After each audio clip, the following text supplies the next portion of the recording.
پڑھ دوں تاکہ تسلسل اولیت میں آپ حضرات بھی شامل ہو جائیں۔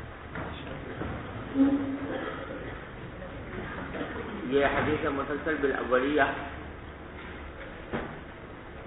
مجھے سب سے پہلے شیخ حسن مشتاق مالکی رحمۃ اللہ علیہ سے حاصل ہوئی تھی سن 1963 میں، یعنی آج سے 43 سال پہلے مکہ مکرمہ میں شیخ حسن مشتاق رحمۃ اللہ علیہ درس دیا کرتے تھے۔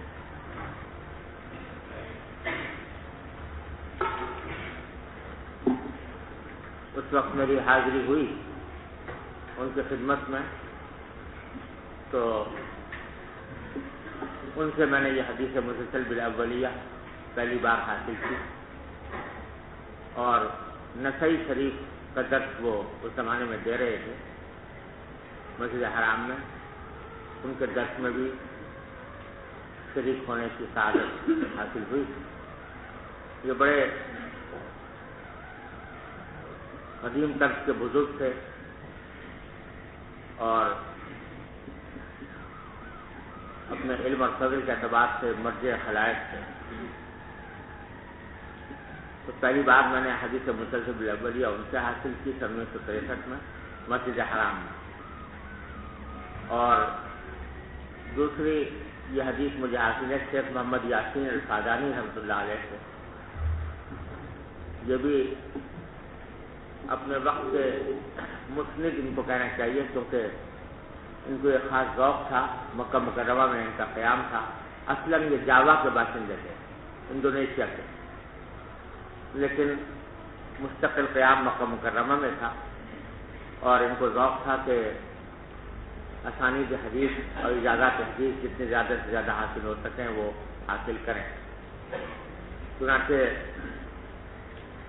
ان کے پاس احادیث کی اجازتوں کا اور مسلسلات کا جتنا بڑا ذخیرہ تھا وہ شاید ان کے زمانے میں کسی اور کے پاس نہیں۔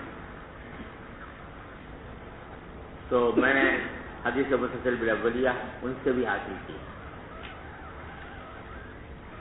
اور حضرت شیخ عبد الفتاح ابو غدہ رحمۃ اللہ علیہ جو شام کے بڑے عالم تھے اور ان کی کتابیں کافی چھپی ہوئی ہیں، ان سے بھی مجھے اجازت عامہ حاصل ہے، جن میں حدیث مسلسل بالاولیہ بھی داخل ہے۔ یہ تینوں حدیثیں، تینوں حضرات اس حدیث کو اپنی اپنی سند سے روایت کرتے ہیں، اور آخر میں میں نے یہ حدیث ایک بزرگ سے جو جدہ میں مقیم ہے، شیخ عبداللہ ناقبی رحمہ اللہ تعالی حفظہ اللہ تعالی، جو ابھی تک بقید حیات ہیں اور 100 سال سے زیادہ عمر ہے، ان سے بھی یہ حاصل کی ہے، اور وہ بھی اپنی سند سے اس کو روایت کرتے ہیں۔ اس میں ہم سے لے کر حضرت سفیان ابن عیینہ تک جتنے بھی راوی آئے ہیں وہ سب یہ کہتے ہیں کہ ہم نے یہ سب سے پہلے یہ حدیث اپنے استاد سے سنی، اور سفیان ابن عیینہ پر تسلسل ختم ہو جاتا ہے، اور پھر آگے اولیت کا تسلسل باقی نہیں۔ وہ حدیث ہے، وہ میں آپ کو سناتا ہوں۔ حدثنی بہ الشیخ حسن المشتاق المالکی رحمہ اللہ تعالی فی المسجد الحرام، والشیخ محمد یاسین الفادانی رحمہ اللہ تعالی فی مکہ المکرمہ، کل واحد منہما یرویہ باسنادہ الی سیدنا عبداللہ بن عمرو بن العاص رضی اللہ تعالی عنہما قال قال رسول اللہ صلی اللہ علیہ وسلم الراحمون یرحمهم الرحمن تبارک و تعالی ارحموا من فی الارض یرحمکم من فی السماء۔ یہ حدیث میں نے آپ کو پہلی بار درس شروع کرنے سے پہلے اس لیے سنا دی تاکہ آپ کو اولیت کے تسلسل کا شرف حاصل ہو جائے۔ اب پڑھ لیجیے عبارت۔ بسم الله الرحمن الرحيم. كتاب العلم. بسم الله الرحمن الرحيم. باب فضل العلم وقول الله عز وجل: يرفع الله الذين آمنوا منكم والذين أوتوا العلم درجات والله بما تعملون خبير. وقوله: رب زدني علما. باب من سئل علما وهو مشتغل في حديثه فأتم الحديث ثم أجاب السائل. وبسند المتصل منا إلى الإمام الهمام الحافظ الحجة أمير المؤمنين في الحديث أبي عبد الله محمد بن إسماعيل بن إبراهيم بن المغيرة بن بردزبة الجعفي البخاري رحمه الله تعالى ومتعنا بعلومه وفيوضه وبركاته آمين. قال: حدثنا محمد بن سنان قال حدثنا فليح قال وحدثني إبراهيم بن المنذر قال حدثنا محمد بن فليح قال حدثنا أبي قال حدثني هلال بن علي عن عطاء بن يسار عن أبي هريرة رضي الله عنه وعنهم قال: بينما النبي صلى الله عليه وسلم في مجلس يحدث القوم جاءه أعرابي فقال: متى الساعة؟ فمضى رسول الله صلى الله عليه وسلم يحدث، فقال بعض القوم: سمع ما قال فكره ما قال، وقال بعضهم: بل لم يسمع، حتى إذا قضى حديثه قال: أين أراه السائل عن الساعة؟ قال: ها أنا يا رسول الله. قال: فإذا ضيعت الأمانة فانتظر الساعة. فقال: كيف إضاعتها؟ قال: إذا وسد الأمر إلى غير أهله فانتظر الساعة.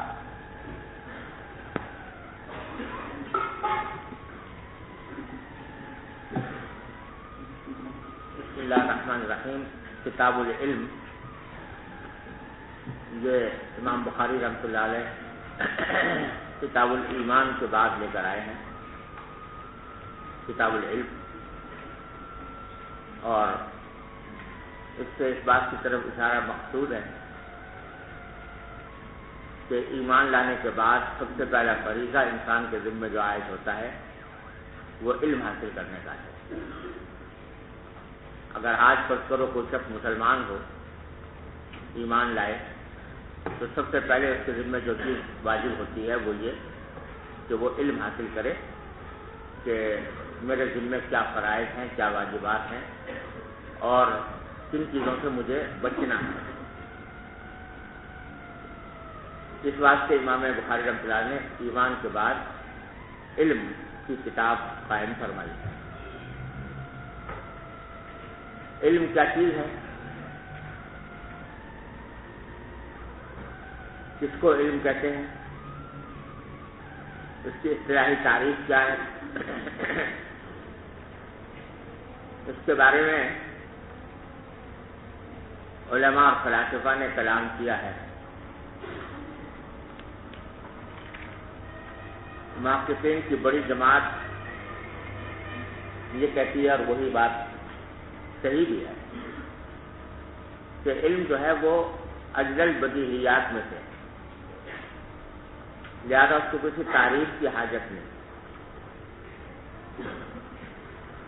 بدیہیات میں سے ہے، لہذا اس کو تعریف کی حاجت نہیں. علم کے معنی ہر ایک آدمی جانتا ہے، یعنی صرف اس کا لفظی ترجمہ کر دینا اس کی حقیقت کو واضح کرنے کے لیے کافی ہے کہ علم کے معنی ہے جاننا، لہذا اس کو کسی تعریف کی حاجت نہیں. اور امام فخر الدین رازی رحمۃ اللہ علیہ نے اس علم کے بدیہی ہونے پر باقاعدہ منطقی استدلال بھی کیا ہے. وہ فرماتے ہیں کہ اگر علم کو بدیہی نہ مانا جائے، نظری مانا جائے، تو اس کے معنی یہ ہوں گے کہ علم کی معرفت موقوف ہے کسی اور بات کے جاننے پر. جس بات کے جاننے پر موقوف ہوگی وہ خود علم ہوگا، اور جب اس پر موقوف ہوا تو وہ علم ہے، تو علم کا جاننا موقوف ہو گیا دوسرے علم پر، تو دور لازم آیا. اور اگر اس کو اور آگے چلاؤ کہ اس کو جاننا کسی اور علم کے اوپر جاننے پر موقوف ہے، تو تسلسل لازم آئے گا. اس واسطے علم کی تعریف کرنے کی کوئی ضرورت نہیں ہے، ہر آدمی جانتا ہے کہ علم کیا چیز ہے. لیکن بعض لوگوں نے تکلف کر کے اس کی ایک تعریف بھی گھڑی ہے کہ وہ کہتے ہیں کہ علم ایک ایسی صفت ہے جو نفس الامر کو غیر نفس الامر سے تمیز دیتی ہے، یعنی اس بات کی تمیز دیتی ہے کہ نفس الامر میں کیا چیز موجود ہے اور کیا چیز موجود نہیں ہے، اس کی تمیز پیدا کرنے والی صفت کو علم کہتے ہیں۔ بہرحال یہ گھر کر یہ تعریف اگر کے بنا لی، لیکن زیادہ صحیح بات یہی ہے کہ اس کو تعریف کی حاجت نہیں، علم ایک اجل بدیہیات میں سے ہے، صرف اتنا کہہ دینا کافی ہے کہ علم کے معنی ہے جاننا، اور اسی سے حقیقت اس کی واضح ہو جاتی ہے۔ بہت سی چیزیں ایسی ہوتی ہیں جن کی تعریف نہیں کی جا سکتی،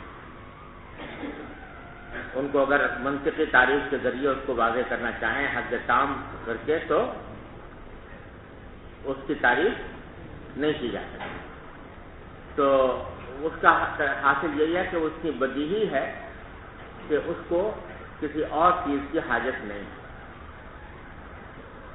تو یہ تو محض ایک منطقی کاوش ہے جو بعض لوگوں نے کی ہے، لیکن اصل سوال یہ ہے کہ علم کون سا علم ہے جس کی فضیلتیں وارد ہوئی ہیں اور جن کے بارے میں یہ احادیث جو آنے والی ہیں وہ جس پر منطبق ہوتی ہیں۔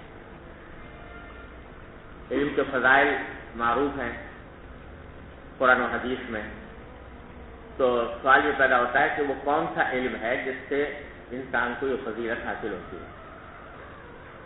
تو اس میں جو ایک حدیث امام ابن عبد البر رحمۃ اللہ علیہ نے روایت کی ہے اپنی کتاب جامع بیان العلم و فضل، علامہ ابن عبد البر رحمۃ اللہ علیہ اندلس کے باشندے ہیں، مالکی فقیہ اور محدث ہیں، اور ان کی مشہور کتاب ہے جامع بیان العلم و فضل، کہ علم کی حقیقت بیان کی ہے، اس میں انہوں نے علم کی فضائل بیان کیے ہیں، اور کون سا علم ہے جس کی فضیلت ہے اس کی تفصیلات بیان فرمائی ہیں۔ بڑی اچھی کتاب ہے جامع بیان العلم و فضل۔ اس میں انہوں نے ایک حدیث روایت کی ہے اپنی سند سے، اور اس میں نبی کریم صلی اللہ علیہ وسلم نے فرمایا کہ العلم ثلاثہ وما سوى ذلك فهو فضل، او كما قال صلی اللہ علیہ وسلم، کہ علم تین قسم کے ہوتے ہیں، اور اس کے علاوہ جو چیزیں ہیں وہ محض ایک زیادہ ہے، کوئی حاصل کرے تو کر لے، نہ کرے تو کوئی ایسی بات نہیں۔ کیا فرمایا کہ تین کون سے؟ آیت محکمہ، یا تو کوئی آیت محکمہ قرآن کریم کی آیات محکمہ کا علم ہو، اور دوسرا سنت ثابتہ، کہ سنت نبی کریم صلی اللہ علیہ وسلم کی یا خلفاء راشدین کی جو ثابت ہو اس کا علم ہو، اور تیسرا فرمایا فریضۃ عادلہ، کہ وہ فریضہ، یعنی اس کے معنی زیادہ تر لوگوں نے بیان کیے ہیں کہ فریضہ سے مراد ہے میراث کے حصوں کا علم، کہ کس کو کتنا حصہ ملے گا میراث میں۔ یہ تین فرمایا کہ یہ تین ہیں در حقیقت جن کی کاوش کرنی چاہیے علم کو حاصل کرنے کے لیے، اور اس سے زیادہ جو ہے وہ فضل ہے۔ فضل کے معنی زیادتی، یعنی وہ ایک زیادہ زائد چیز ہے، وہ حاصل کر لو تو بھی اچھا ہے، نہ حاصل کرو تو بھی کوئی ایسی بری بات نہیں۔ یہ اس سے معلوم ہوا کہ وہ علم جس کی فضیلتیں وارد ہوئی ہیں قرآن و حدیث میں، اس سے مراد کون سا علم ہے؟ علم دین، خلاصہ یہ ہوگا علم دین، جس میں قرآن کریم کا علم، نبی کریم صلی اللہ علیہ وسلم کی سنت کا علم، اور نبی کریم صلی اللہ علیہ وسلم کی سنت کے ساتھ داخل ہے خلفاء راشدین کی سنت بھی، کیونکہ آپ نے فرمایا کہ علیکم بسنتی وسنت الخلفاء الراشدین المہدیین من بعد، وہ بھی داخل ہے۔ اور تیسرا فرائض کا علم، یعنی میراث وغیرہ کے احکام۔ تو دوسرے الفاظ میں اگر کہو تو تفسیر، حدیث اور فقہ، یہ تین بنیادی علوم ہیں جن کی فضیلتیں وارد ہوئی ہیں۔ اب سوال یہ پیدا ہوتا ہے کہ جو دوسرے علوم ہیں جن کو دنیاوی علوم کہا جاتا ہے، جو دنیا کے کاموں میں انسان کو مدد دیتے ہیں، ان کی کیا حیثیت ہے؟ تو اس کے بارے میں یہ سمجھ لینا چاہیے کہ بہت سے علوم ایسے ہیں جو بظاہر علم دین کا حصہ نہیں ہیں بلکہ دنیا کے کاموں سے متعلق ہیں، لیکن ان کی تحصیل بھی انسان کے ذمے فرض کفایہ ہوتی ہے۔ اور وجہ اس کی یہ ہے کہ اگر وہ علم حاصل نہ ہو کسی کو بھی تو سارے انسان جو ہے وہ سارے انسان مصیبت اٹھائیں گے اور ان کی حاجات پوری نہیں ہوں گی۔ مثلا اگر کوئی شخص سارے اس میں انسانوں میں کوئی شخص بھی طب کا علم نہ جانتا ہو، بیماری کے علاج کا علم نہ جانتا ہو، تو سارے لوگ پریشان ہوں گے کہ نہیں؟ بیماری کا علاج کہاں سے کریں گے؟ لہذا طب کا علم بھی فی الجملہ فرض کفایہ ہے، تاکہ کچھ لوگ ایسے ہونے چاہیے جو طب کا علم رکھتے ہوں تاکہ اگر کوئی شخص بیمار ہو تو اس کا علاج کیا جا سکے۔ اسی طرح کھانا پکانے کا علم ہے، کپڑے سینے کا علم ہے، یہ علم حاصل کرنا بھی فرض کفایہ ہے، اس معنی میں کہ اگر کوئی بھی نہیں جانتا ہوگا تو باقی لوگ بھی سب لوگ پریشان ہوں گے، اور اس وجہ سے اس کو فرض کفایہ قرار دیا گیا ہے۔ اسی طرح مثلا دفاع کا علم ہے، دشمن اگر حملہ کرے تو اس کا دفاع کیسے کیا جائے، ہتھیار کیسے استعمال کیے جائیں، یہ علم بھی فرض کفایہ ہے، کیونکہ قرآن کریم میں فرمایا وَأَعِدُّوا لَهُم مَا اسْتَطَعْتُم مِّن قُوَّةٍ، کہ تم دشمنوں کے مقابلے کے لیے جتنی قوت ہو سکتی ہو وہ تیار کرو۔ یہ اللہ تعالیٰ کا حکم ہے، اور اس وجہ سے دفاع کے لیے تیاری کرنا یہ بھی وہ فرض کفایہ ہے۔ تو اب سوال یہ پیدا ہوتا ہے کہ جب یہ دنیاوی علوم بھی فرض کفایہ ہوئے اور دینی علوم کا معاملہ یہ ہے کہ اس کا کچھ حصہ تو فرض عین ہے، یعنی اتنا حصہ جس کے بغیر انسان اپنے فرائض و واجبات کو پورا نہ کر سکے اور شریعت کے مطابق زندگی نہ گزار سکے، اتنا علم تو فرض عین ہے، ہر انسان کے ذمہ فرض ہے۔ طلب العلم فضیلۃ علی کل مسلم، اس میں یہی علم مراد ہے۔ اگر مثلا یہ علم کہ نماز کیسے پڑھیں، نماز کے اوقات کیا ہوتے ہیں، کس وقت پڑھی جاتی ہے، کس طرح پڑھی جاتی ہے، یہ علم حاصل کرنا ہر انسان کے ذمہ ضروری ہے۔ روزہ رکھنے کا کیا کام ہے بنیادی، وہ معلوم کرنا ضروری ہے۔ زکوٰۃ کے کیا کام ہے، حج کا کیا کام ہے، جب حج کے لیے آدمی جائے تو اس کا علم حاصل کرنا ضروری ہے، یہ فرض عین ہے۔ لیکن اس سے زیادہ تفصیلات، جیسا کہ علم تفسیر، علم حدیث اور علم فقہ میں ہم آپ پڑھاتے ہیں، وہ فرض عین نہیں، ہر انسان کے ذمہ واجب نہیں، بلکہ وہ فرض کفایہ ہے کہ بستی میں اگر ایک آدمی بھی اس علم کو حاصل کر لے تو ساری بستی کی ضروریات اس سے پوری ہو سکتی ہے، کافی ہو جائے گا، اور اگر ایک بھی نہ کرے تو سب گنہگار ہوں گے، کیونکہ ایک آدمی کا ہونا ضروری ہے، فرض کفایہ ہے۔ تو سوال یہ پیدا ہوتا ہے کہ جب علم دین، یہ دوسرے معنی میں جو علم دین ہے یہ بھی فرض کفایہ، اور دنیاوی علوم جو ہے جن کا میں نے ذکر کیا وہ بھی فرض کفایہ، تو پھر دونوں میں فرق کیا ہوا؟ پھر فضیلت علم دین کی کیوں بیان کی جاتی ہے؟ پھر تو اس کی فضیلت کیوں ہونی چاہیے، اور علم دین کو اس کے اوپر کوئی فوقیت حاصل نہیں، اس لیے کہ وہ بھی فرض کفایہ، یہ بھی فرض کفایہ۔ تو اس سوال کے دو جواب ہیں۔ ایک جواب تو یہ ہے کہ علم دین کو فوقیت اس لحاظ سے حاصل ہے کہ اس کا کچھ حصہ فرض ہے، جیسا میں نے ابھی عرض کیا، اس کا کچھ حصہ کیا ہے؟ فرض عین ہے، اور باقی فرض کفایہ ہے، بخلاف علوم دنیاویہ کے کہ وہ سارے فرض کفایہ ہیں۔ ایک تو فوقیت یہ ہوئی۔ دوسری فوقیت یہ ہے اس لحاظ سے ہے کہ فرض کفایہ ہونا اس کی بھی دو قسمیں ہیں۔ ایک وہ ہے جو فرض کفایہ ہے لعینہ، لذاتی، اور ایک وہ ہے جس کو جو فرض کفایہ ہے لغیرہ۔ دوسرے الفاظ میں یہ کہہ لو کہ ایک وہ ہے جو حسن لذاتی ہی ہے اور دوسرا حسن لغیرہ ہے۔ تو حسن لذاتی ہی کو فضیلت اور فوقیت حاصل ہوتی ہے، حسن لغیرہ کا۔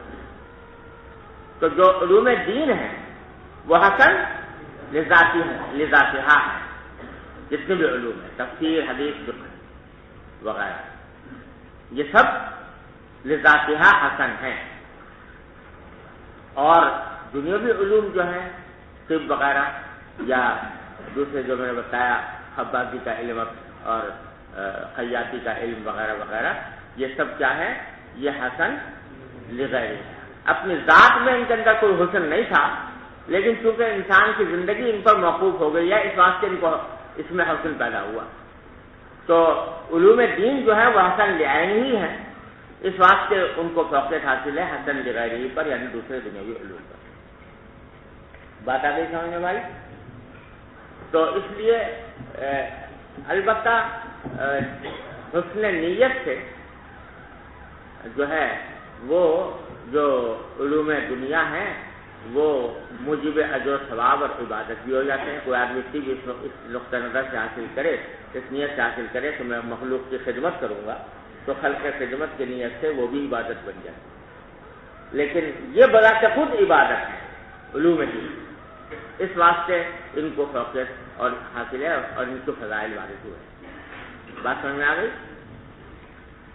اب آگے امام بخاری رحمۃ اللہ نے سب سے پہلے کتاب العلم میں باب قائم کیا ہے، باب فضل العلم،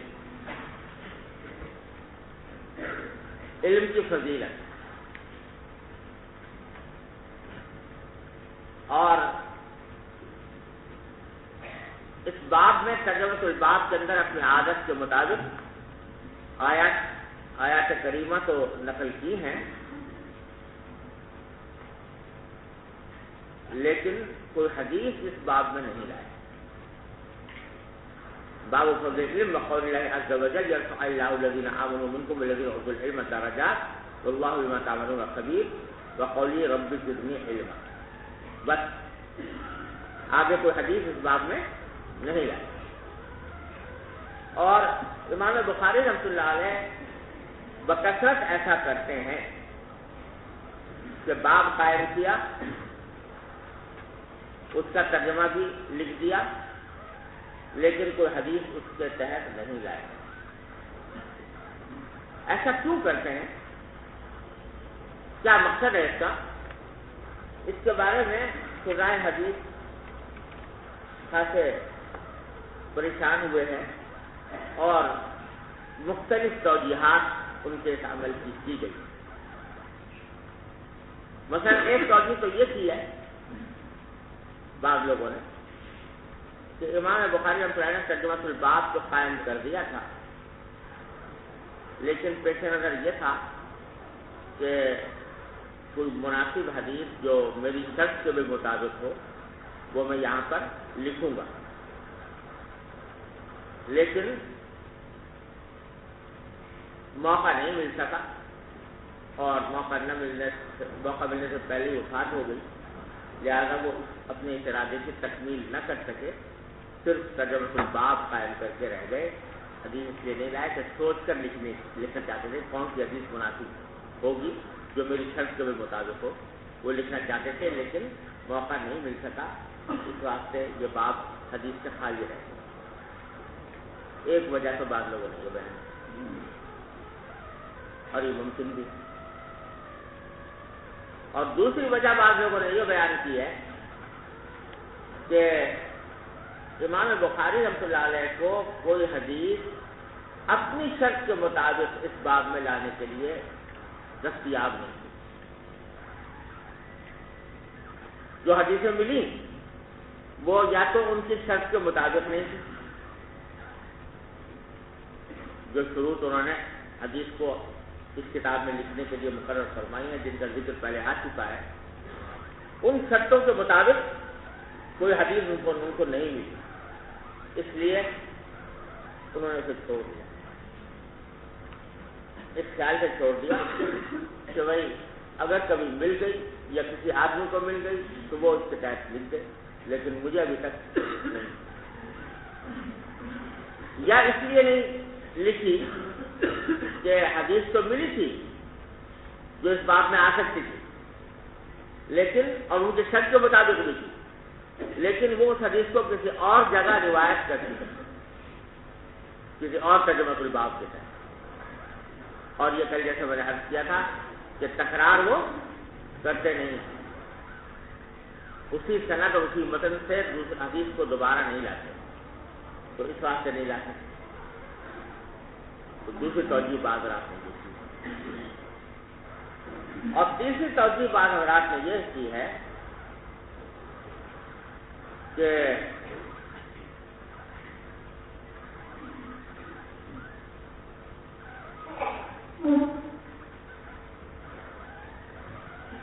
در حقیقت وہ اس طرح طالب علم کا امتحان لینا چاہتے ہیں،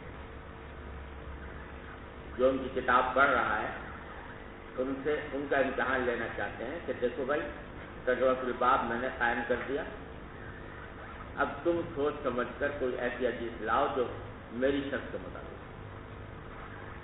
سمجھے نا؟ تو گویا وہ تمرین کرانے کے لیے طلباء کو یہ کام کرتے ہیں کہ باب قائم کر دیا اور حدیث نہیں لائے۔ بعض جگہ اس کے برعکس کرتے ہیں، حدیث لائے ہیں لیکن ترجمۃ الباب قائم نہیں کیا، باب لکھ دیا، بس باب، بس، اور اس کے بعد حدیث ذکر کر دی۔ تو طلباء کو تمرین کراتے ہیں کہ دیکھو حدیث آئی ہے، اس حدیث سے مسئلہ نکالو، مسئلہ نکال کر اس کو ترجمۃ الباب بنا۔ تو یہ تصرف جو امام بخاری کرتے ہیں یہ طلباء کی تمرین کرانے کے لیے کرتے ہیں۔ بہرحال جو بھی وجہ ہو، جہاں امام بخاری نے فضیلت علم کے اوپر سوائے آیتوں کے کوئی حدیث نقل نہیں کی، حالانکہ علم کی فضیلت پر بہت سی حدیثیں موجود ہیں۔ امام مسلم مطلع نے حدیث نکالی ہے کہ من سلک طریقا یلتمس به علما سہل اللہ لہ بہ طریقا الی الجنہ، امام مسلم کی حدیث، لیکن امام بخاری کی شرط پر نہیں۔ امام بخاری کی شرط کو اس لیے نہیں کہ وہ حدیث جو ہے امام اعمش نے روایت کی ہے، اور امام اعمش سے ان کے جو شاگرد روایت کر رہے ہیں ان کے درمیان اختلاف، کوئی اس کو کسی طرح روایت کرتا ہے، کوئی دوسری طرح روایت کرتا ہے، اس اختلاف کی وجہ سے امام بخاری نے اس حدیث کو ترک کر دیا نہیں ہے۔ امام مسلم لائے، بہرحال جو بھی وجہ ہو، حدیث یہاں پر امام بخاری نے ذکر نہیں کی، اس کے بجائے آیتوں سے استدلال کیا ہے علم کی فضیلت پر۔ دو آیتیں نقل کی ہیں، ایک فرمایا یرفع اللہ الذین آمنوا منکم والذین اوتوا العلم درجات، یہ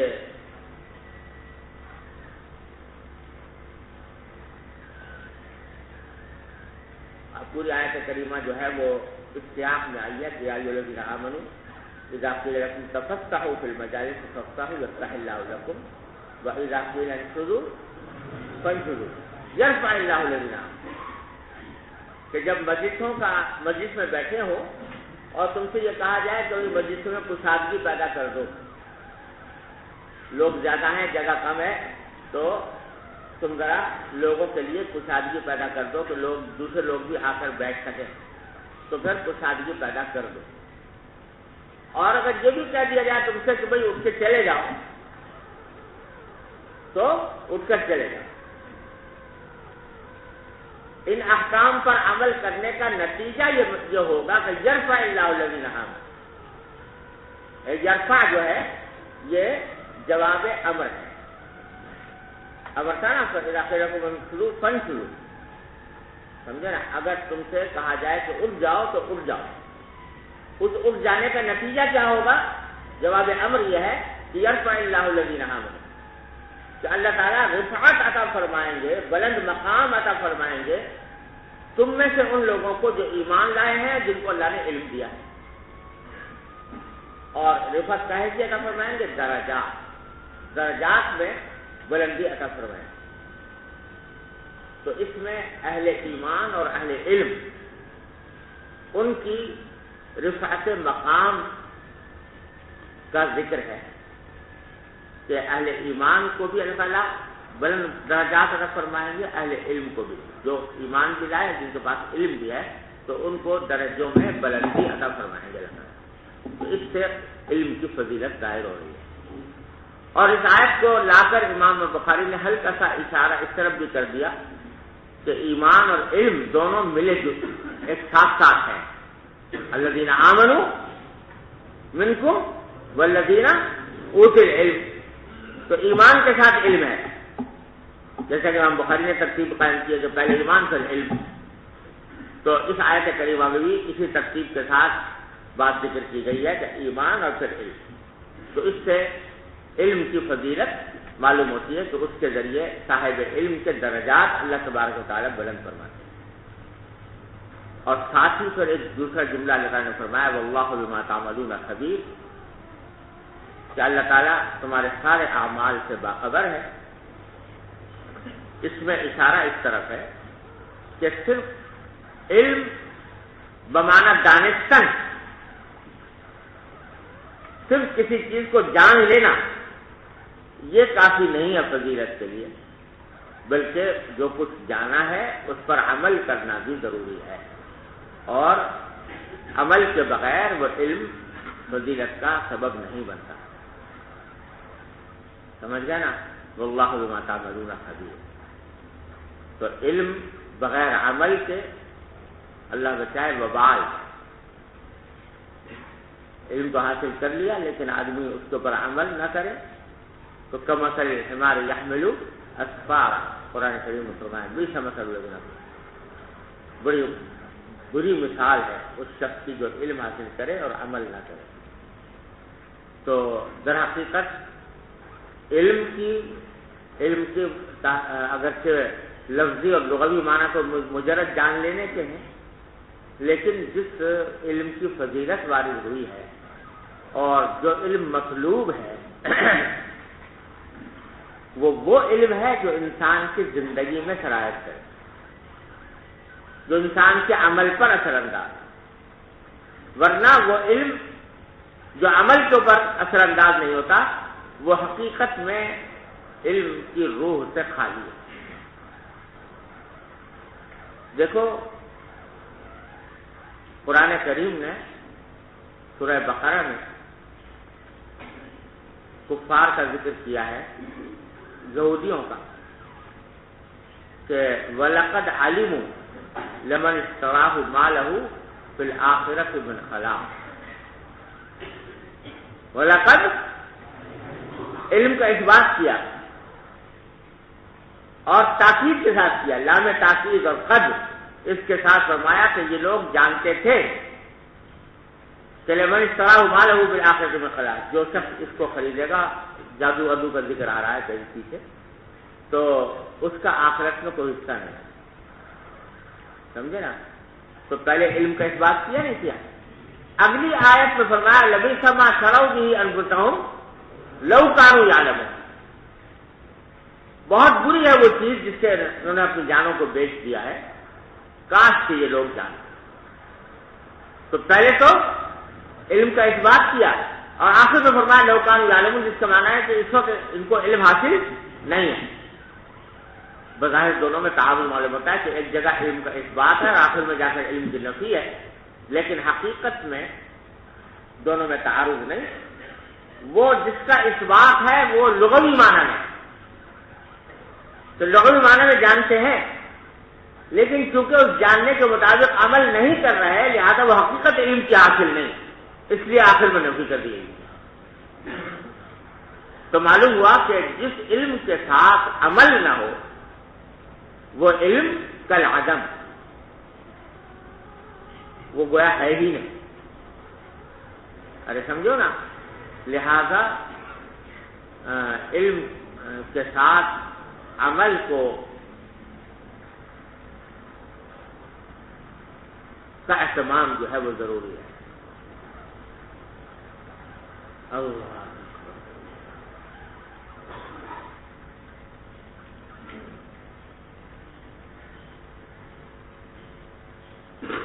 ایک مقولہ ہے عربی زبان میں کہ علم اور عمل دونوں یہ جڑواں بھائی،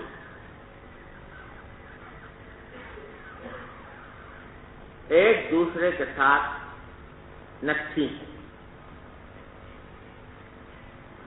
تو مقولہ یہ مشہور ہے عربی میں کہ حتف العلم بالعمل فإن أجاب وإلا ارتحل۔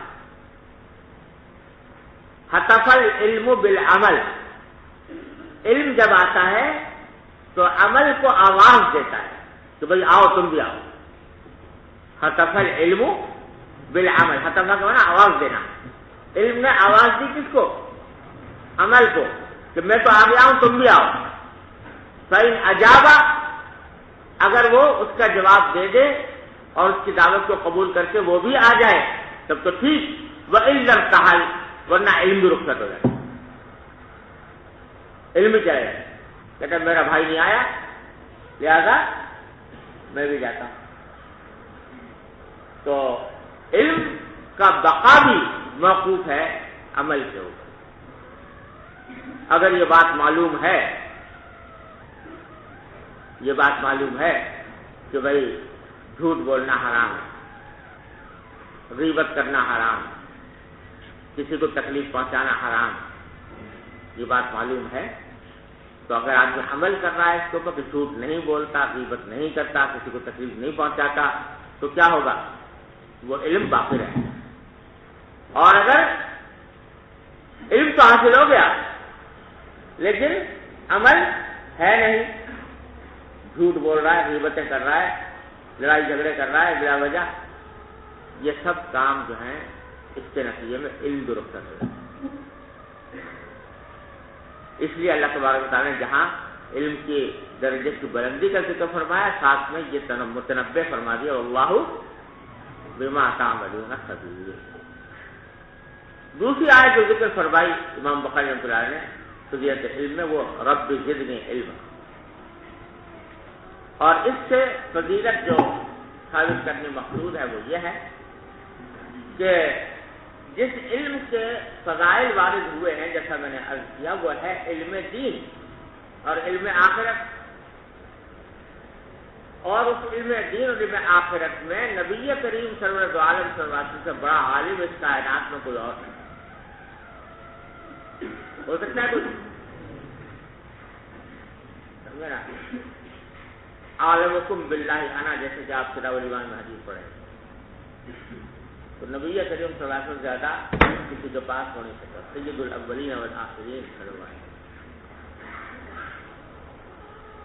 آپ کو سب زیادہ علم حاصل ہے، پھر بھی آپ سے یہ اور ضرورت کا جتنے باتیں ہیں وہ یقیناً معلوم ہی ہے، لیکن پھر بھی آپ سے فرمایا جا رہا ہے کہ یہ دعا کیا کرو کہ رب زدنی علم، کہ پروردگار میرے علم میں اضافہ فرما۔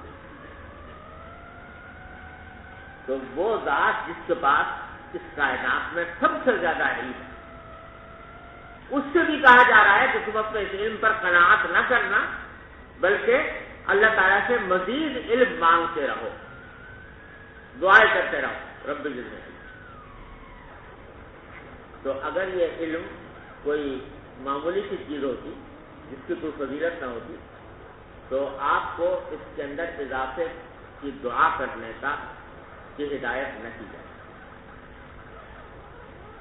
اور اسی آیت کریمہ سے در حقیقت امام بخاری اس طرف بھی ہم سب کو متوجہ کرنا چاہتے ہیں کہ علم ایسی چیز ہے جس میں کسی حد پر انسان کو جا کر رکنا نہیں چاہیے۔ علم میں قناعت نہیں کہ بس جتنا حاصل ہو گیا بس ہو گیا، اب آگے نہیں کریں گے، بلکہ طلب علم یہ ایک لامتناہی عمل ہے جو مرتے دم تک جاری رہے گا۔ ایک جملہ مشہور ہے، بعض لوگ اس کو حدیث کے طور پر ذکر کرتے ہیں، مگر وہ حدیث نہیں ہے۔ طلب العلم من المہد الی اللہ، کہ بچپن کے جھولے سے شروع ہوتی ہے طلب علم اور لحد تک جاری رہتی ہے۔ یہ جملہ مشہور ہے، حدیث نہیں ہے، جملہ ہے، مقولہ ہے، لیکن مقولہ صحیح ہے طالب علم کی انتہا کبھی نہیں ہوتی. یہ دھوکے میں پڑ جاتے ہیں ہم لوگ بعض اوقات. یہ کہتے ہیں کہ فارغ التحصیل بڑا خراب لگ رہا ہے, مجھے اچھا نہیں لگتا. فارغ التحصیل, فارغ التحصیل کیا مانا؟ جب تحصیل علم سے فارغ ہو. ارے کوئی ساری زندگی فارغ نہیں ہو سکتا. اگر صحیح معنی میں علم کی حقیقت معلوم ہے تو ساری زندگی کبھی فارغ التحصیل نہیں ہو سکتا. اس سے فراغت نہیں ہوتی. یہ تو جنم روگ, جب تک زندگی اور جب تک لگا رہے بشرطے کہ صحیح معنی میں آدمی طالب علم. میرے والد ماجد حضرت مفتی محمد شفیع صاحب فرمایا کرتے تھے کہ طالب علم کس کو کہتے ہیں؟ تم لوگ سمجھتے ہو طالب علم وہ ہے جس نے مدرسے میں داخلہ لے کر اپنا داخلہ نمبر نکلوا لیا, وہ ہو گیا طالب علم. تو باتیں وہ نہیں ہوتا. طالب علم اس کو کہتے ہیں کہ جس کے دماغ میں ہر وقت کوئی نہ کوئی مسئلہ چکر کاٹ رہا ہو. چلتے پھرتے اٹھتے بیٹھتے کھاتے پیتے دماغ میں اس سے کوئی مسئلہ ہو کہ اس مسئلے کو کیسے حل کروں, اس کو کہتے ہیں طالب علم. جیسے امام ابو یوسف کا واقعہ سنا ہوگا, مرض وفات میں ہے, شاگرد عیادت کے لیے گئے اور امام بخاری امام ابو یوسف سے پوچھ رہے ہیں کہ بھائی بیماری پر ہیں, اور پوچھ رہے ہیں کہ بھائی رمی جو ہے, جو جمرات کی رمی دی جاتی ہے, وہ راکباً افضل ہے یا ماشیاً افضل ہے؟ یہ سوال کر رہے ہیں. پہلے اس نے کہا کہ جی ماشیاً افضل ہے, تو امام ابو یوسف نے کہا کہ نہیں. پھر کہا کہ راکباً افضل ہوگی, تو آپ نے فرمایا نہیں. اور فرمایا پہلے دن کی راکباً افضل ہے, باقی دنوں کی ماشیاً افضل ہے. یہ کہہ کر وہ شاگرد کہتے ہیں میں گھر سے نکلا, چند قدم ہی چلا تھا کہ گھر سے لوگوں کے رونے کی آواز آئی. معلوم ہوا کہ امام ابو یوسف کی روح پرواز کر. یہ ہے طلب العلم من المہد الی اللہ, آخر وقت. ارے تو سمجھو بدھو, یہ طلب علم صرف یہ نہیں ہوتی کہ بس جا کے مطبخ سے کھانا لے لیا اور کھٹاٹے لے کے سو گئے, بلکہ یہ وہ جنم روگ ہے جو ہر وقت دل و دماغ پر کوئی نہ کوئی مسئلہ چکر کاٹنا چاہیے. حضرت علامہ انور شاہ صاحب کشمیری رحمۃ اللہ علیہ جو امام العصر جنہیں کہنا چاہیے, تو وہ میرے والد ماجد رحمۃ اللہ علیہ ان کے شاگرد تھے, اور بہت واقعات سنایا کرتے تھے. اللہ نے علم و فضل میں اور حافظے میں عجیب مقام عطا فرمایا تھا. پہلے تو وہ سن لو کیا مقام عطا فرمایا تھا حافظے کا. بھائی صاحب میرے فرماتے ہیں کہ ایک مرتبہ میں ملا حسن پڑھا رہا تھا. ملا حسن کا نام تو سنا کبھی نہیں؟ کیا ہے؟ کیا ہے سلم. اب تو ختم ہو گئی نا اب سب یہ, لیکن پہلے پڑھائی جاتی تھی. تو ملا حسن اچھی خاصی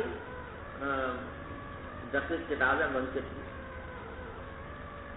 تو وہ پڑھا رہے تھے والد صاحب. تو فرماتے ہیں کہ ایک جگہ مطالعہ کرتے کرتے مجھے کچھ اشکال پیدا ہوا. اب جب کوئی اشکال پیدا ہوتا تھا مطالعے کے دوران تو سب سے آسان راستہ یہ تھا کہ ہم حضرت شاہ صاحب کے پاس جا کر عرض کرتے تھے, حضرت شاہ صاحب حل کرتے تھے. تو اشکال کیونکہ پیدا ہوا تو میں کتاب لے کر حضرت شاہ صاحب کی تلاش میں گیا. جا کر دیکھا تو اپنی جگہ پر نہیں تھے.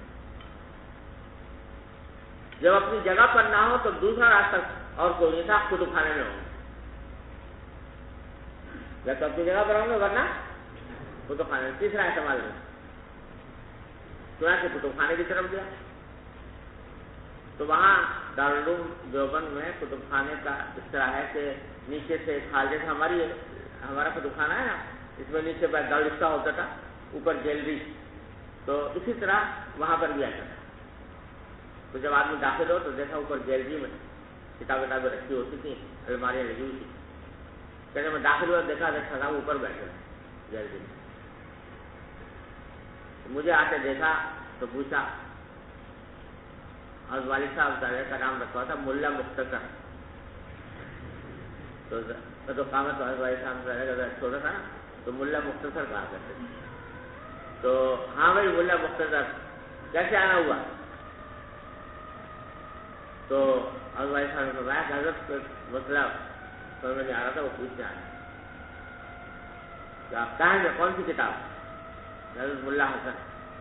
اچھا کہاں؟ سوال پیدا وہیں بیٹھے بیٹھے. تو کہاں؟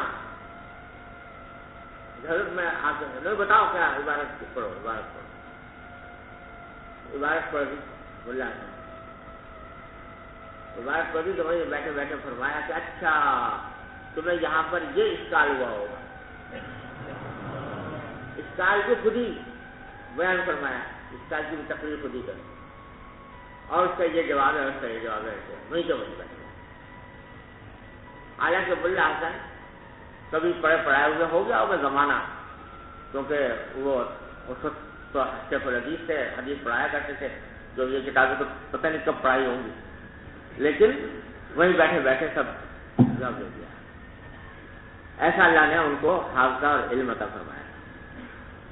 تو بھائی صاحب پہلے فرماتے ہیں کہ ایک مرتبہ دیوبند میں خبر مشہور ہو گئی ان کے مرنے کی. بیمار تھے تو رات کے وقت میں خبر مشہور ہو گئی کہ حضرت شاہ صاحب کا انتقال ہو. ہم لوگ بڑے گھبرائے ہوئے نکلے گھر سے, لیکن جب نکلے تو پتہ چلا خبر غلط تھی.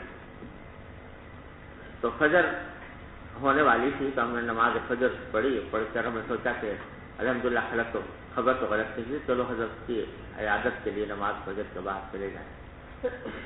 تو ایسا فرماتے میں حضرت مولانا صدیق احمد صاحب عثمانی رحمۃ اللہ علیہ, حضرت مولانا مرتضیٰ حسن صاحب رحمۃ اللہ علیہ جو راس المناظرین مشہور, یہ حضرات سب ہم گئے حضرت کی خدمت میں.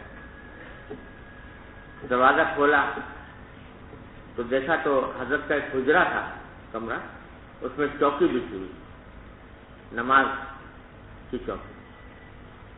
اس نماز کی چوکی پر نماز پڑھی ہوگی فجر کی, اور فجر کے وہیں بیٹھ گئے. تو ابھی فجر کی نماز کے بعد کا وقت تھا, پوری طریقے سے روشنی نہیں ہوئی تھی, سورج نہیں نکلا تھا. تو کمرے میں اندھیرا تھا نسبتاً. تو دیکھا چوکی پر بیٹھے ہوئے ہیں دو زانو, آگے ایک کتاب ہے, اس کو جھک جھک کر ایسے پڑھ رہے ہیں. خیر ہم لوگ گئے, جا کر سلام دعا کی, خیریت کی بات ہوئی. تو اس کے بعد مولانا شبیر احمد صاحب عثمانی رحمۃ اللہ علیہ نے حضرت شاہ صاحب سے کہا. حضرت مولانا شبیر احمد صاحب جو ہیں شاہ صاحب کے شاگرد نہیں تھے, لیکن ان کے علم و فضل کی وجہ سے ان کے ساتھ معاملہ استاد جیسا کرتے تھے. تو حضرت شاہ صاحب سے کہا کہ مولانا آپ نے ہمارے بہت سے علمی مسائل حل کیے ہیں, بہت سی مشکلات میں رہنمائی کی ہے, ایک مسئلہ اور حل کر دیجیے. ہاں بھائی کیا مسئلہ؟ کہ حضرت آپ بیمار ہیں, شہر میں آپ کے وفات کی خبر مشہور ہو گئی ہے, اتنی بیماری ہے, اور یہ اندھیرا ہے, اور اندھیرے کے وقت میں آپ کتاب کو جھک جھک کے پڑھ رہے ہیں. تو ایسا اول تو کون سا مسئلہ ہے جو ابھی تک آپ کے علم میں نہیں آیا؟ اور اگر کوئی ہے تو کیا اس کی ایسی ضرورت ہے کہ ابھی ہونا ہے, ابھی معلوم ہونا ہے, اس کا ضروری ہے؟ اور اگر واقعی کوئی ایسا ہے کہ ابھی معلوم ہونا ضروری ہے تو آپ کے شاگرد جو ہیں وہ کہاں مر گئے ہیں؟ ان میں سے کسی کو بھی حکم دے دیں تو وہ دیکھ کے بتا دیں. یہ جو آپ اپنے اوپر ظلم کر رہے ہیں اس وقت اس طرح جھک کے کتاب پڑھ کر, اور اپنے اوپر بھی ظلم کر رہے ہیں اور ہم لوگوں بھی ظلم کر رہے ہیں کہ اپنی جان سے کھیل رہے ہیں, تو اس کی کیا وجہ ہے؟ آپ نے بہت سارے مسائل حل کیے, یہ مسئلہ بھی ہمارا حل کیا. تو ایسا فرماتے ہیں کہ ہمارا شاہ صاحب نے ایک دم سے منہ اٹھا کر ایسے معصومیت سے دیکھ کر فرمایا کہ مولانا آپ ٹھیک کہتے ہو، مگر میں کیا کروں، یہ بھی تو ایک بیماری ہے، یہ بھی تو ایک بیماری ہے، بولے کہ چین نہیں آتا اس کے باہر جب تک کوئی کتاب سامنے نہ ہو۔ یہ ہے طلب علم، رب زدنی علما، کہ آدمی کو ہر وقت اپنے علم میں ترقی اور اضافے کی فکر رہے۔ مال میں قناعت ہونی چاہیے، دنیا کے مال و اسباب میں قناعت ہونی چاہیے، لیکن علم میں قناعت نہیں، اس میں حرص چاہیے، زیادہ سے زیادہ آگے بڑھنے کی، زیادہ سے زیادہ معلومات حاصل کرنے کی، زیادہ سے زیادہ ترقی کرنے کی۔ اور یہی وہ چیز ہے جو آج جس کی کمی نظر آتی ہے، جو نقصان نظر آ رہا ہے، جس کی وجہ سے علم میں کمال حاصل نہیں ہوتا، وہ در حقیقت یہی بات ہے کہ طلب ختم ہو، طلب نہیں، حرص نہیں ہے علم، اس کی وجہ سے علم نہیں حاصل ہو رہا۔ تو امام بخاری رحمۃ اللہ علیہ یہاں پر یہ آیت کریمہ لا کر ہم سب کو اس طرف متوجہ کرنا چاہتے ہیں کہ دیکھو بھائی، علم میں کہیں بھی کسی بھی مرحلے پر قناعت نہ کرنا۔ اے برادر بے نہایت درگہے، ہر سے بروے می رسی بروے مائے، تو میرے بھائی یہ بے نہایت درگہے، یہ ایک ایسی درگاہ ہے جس کی کوئی انتہا نہیں۔ ہر سے بروے می رسی، جس مقام پر بھی پہنچ جاؤ علم کے، بروے مائے، وہاں پر جا کر کھڑے نہ ہو، اور آگے چلو، اور آگے چلو، اور آگے بڑھو، جب تک یہ ڈھونڈ اور یہ طلب حاصل نہیں ہوتی، اس وقت تک علم کی حقیقت نہیں ہے۔ اللہ تعالیٰ اپنے فضل و کرم و رحمت سے ہم سب کو عطا فرمائے۔ صلی اللہ علیہ وسلم۔